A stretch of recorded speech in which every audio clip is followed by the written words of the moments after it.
ya que tenemos la buena experiencia tras la pandemia de una cooperación interinstitucional, Estado, comunidades autónomas, partidos políticos, la coordinación que posibilitó, con todas las dificultades que hubo, que saliéramos adelante, cabría recuperar aquel ánimo, aquella manera de funcionar de alguna manera. Bueno, la pandemia tampoco tuvo tantos consensos, ¿eh? Pero más que... Sí, pero bueno, hasta los decretos fueron cuestionados a veces en su ratificación, los decretos leyes. Bueno, yo creo que, es decir, en política no hay que negarse a ningún horizonte.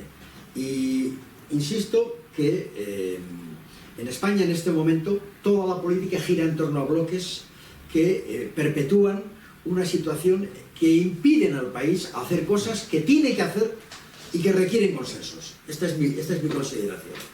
Muchas, y no solamente las territoriales, ¿eh? Hay muchas políticas, pensemos sencillamente en la política de inmigración. O sea, no hay derecho a lo que está pasando con los menores en Canarias. No hay derecho. No se puede entender que las comunidades autónomas se nieguen.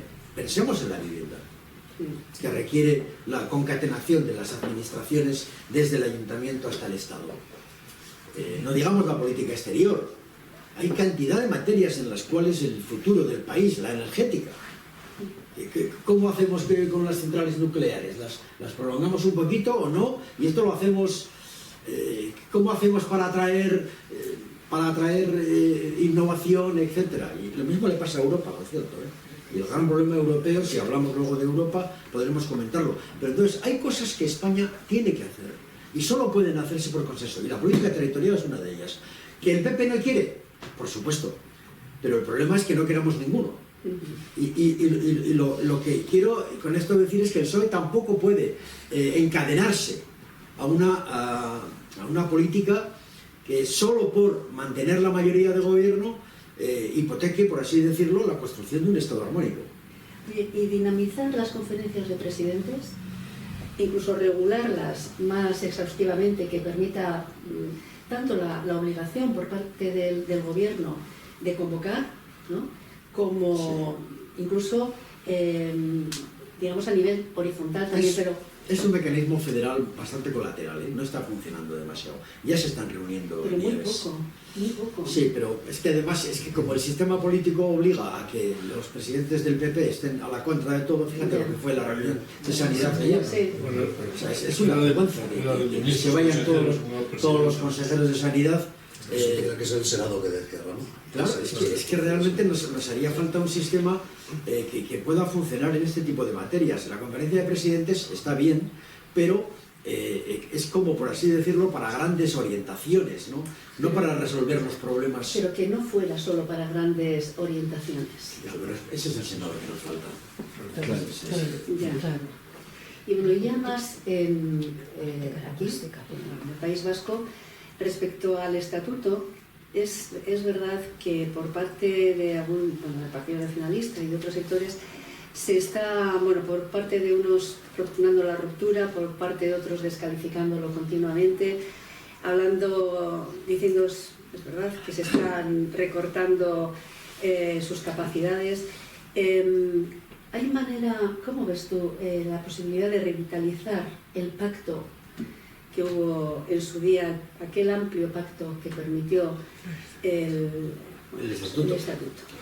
Bueno, yo creo que si no somos capaces de hacer lo que yo he dicho, sin romper consensos, es decir, porque si tú planteas un objetivo tan ambicioso, tan de país, como los que yo he señalado, bueno, vamos a ponernos de acuerdo en las reformas institucionales internas, en la superación de las duplicidades, en la armonización de los territorios fiscales, en la regulación de derechos y deberes, en el propósito de superación de la herida que la violencia ha generado en nuestra trágica vida de los últimos 50 años.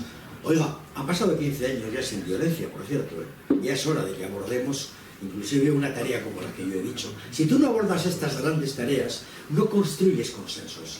No construyes un clima como se produjo en el clima constitucional en el año 78. Había una gran tarea, había una responsabilidad histórica, estábamos transitando a la democracia, había que ser generosos.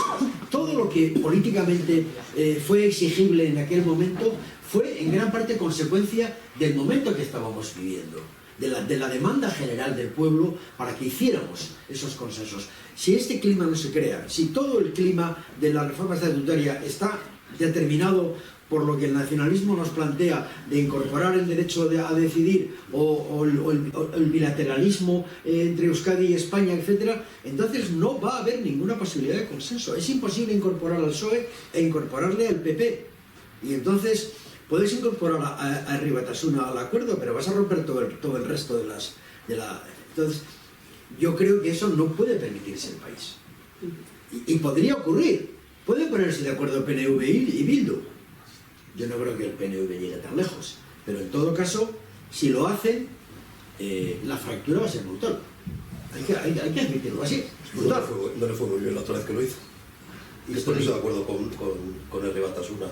En el año 2000. Claro, al final no le fue. En el año 99, efectivamente, 98, con el pacto de Feria que comentábamos ayer precisamente, ¿no? Sí, ayer estuvimos, venga que hablar en la Fundación Fernando Buesa de aquel pacto, y verdaderamente, bien dice Chema, aquello fue terrible.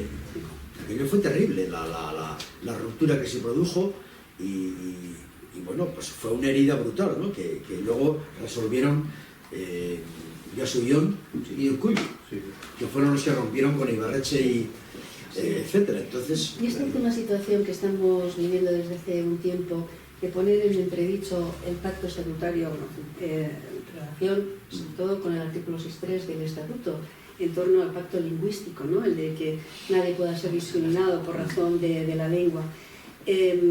¿A qué nos abocaría una ruptura de elementos tan fundamentales como el lingüístico? Bueno, pues a una ruptura de unos esfuerzos que en su momento algunos hicimos, porque yo quiero recordar que todos los pactos culturales, lingüísticos y educativos los hicimos los socialistas con el Partido Nacionalista Vasco. José Ramón Recalde y Fernando Buesa, ayer también lo recordábamos, fueron artífices fundamentales del pacto escolar. La ley lingüística fueron pactos del PSE con el PNV. Yo siempre cuento la anécdota de que nosotros, los socialistas, sufrimos enormemente algunos de esos pactos, y yo personalmente tengo todavía en mi memoria los reproches que sufría en el seno de nuestros comités nacionales, de nuestros órganos internos en el PSOE, las protestas del mundo docente de la UGT. Yo he ido a mítines a Navarra, a Burgos, a Logroño, a las provincias limítrofes con Euskadi, y me he encontrado con gente que me decía: tú me echaste del País Vasco. Así, con el dedo en el pecho.